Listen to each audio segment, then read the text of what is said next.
বান্দরবান ৩০০ আসনের মন্ত্রী এমপি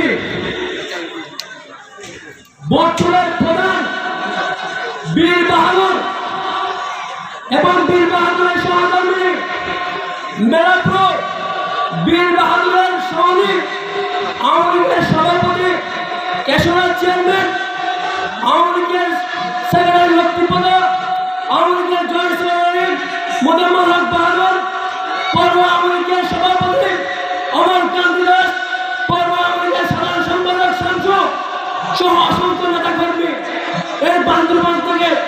7টি উপজেলায় যেই জেলা পরিষদ থেকে দুর্নীতি করেছে, উন্নয়ন বোর্ড থেকে দুর্নীতি করেছে, মন্ত্রণালয়ে দুর্নীতি করেছে, সেই দুর্নীতির কারণে প্রত্যেকটি নেতা কর্মী বান্দরবান থেকে পালিয়েছে।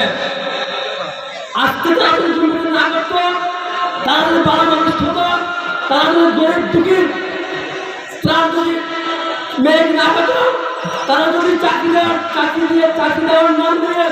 হাজার লক্ষ লক্ষ টাকা যদি না দিত, তাহলে বান্দরবানে তাদের অবস্থান থাকতো। তারাও দুর্নীতি করেছে বিদায় আজকে বান্দরবান থেকে প্রত্যেকটা আওয়ামী লীগের নেতা কর্মী পালিয়েছে।